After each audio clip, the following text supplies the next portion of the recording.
feed the world in the next 30 years with 2 billion more people coming on the planet or being born into the planet. We have to double the world's food production.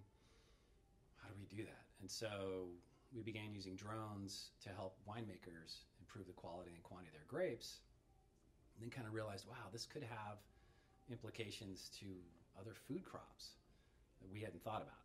You know, avocados and strawberries and grapes and lettuce and just across the board. And we're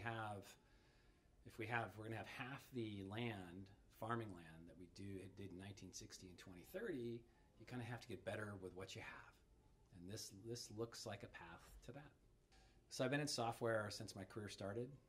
You know, I had been in tech companies and had a company I started and took public, and then was at Citrix for 10 years.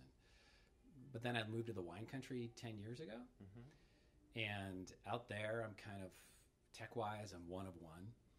But my kids went to school with the winemaker's kids, so I became friends with winemakers, and we'd hang out at, you know, parties, and they'd be talking to me about their businesses. I'd be thinking, if you only applied technology to that, you could do so much better. But I kind of loved hanging out and being just the only tech nerd there, because you talk about tech all the time, right?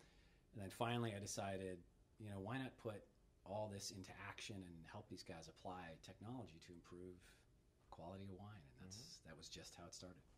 We want to see it prove out in one crop first, right? Because the disadvantage we have is time, right? You have to wait an entire season to see the results of your work.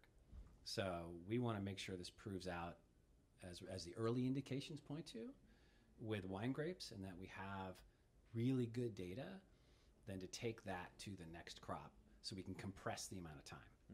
Because right now we have to wait for the results and say, okay, well, this is directional. This is what it looks like. But we want to be able to show, hey, these are the steps this farmer took. These are the 10 or 12 things that they did. Let's figure out how to apply that to your food crop. And instead of it taking 12 months, it might take 3 or 4.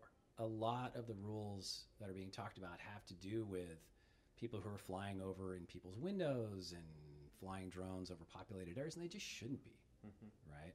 But we follow the regs really, really closely, with 80% of all drones being in agriculture in 2020. We think that the rules and regulations will move in favor of agriculture. But I think some of the basic things, which is how big the drone should be, how fast it should fly, do you have a pilot, these are just common sense things you should be doing anyway.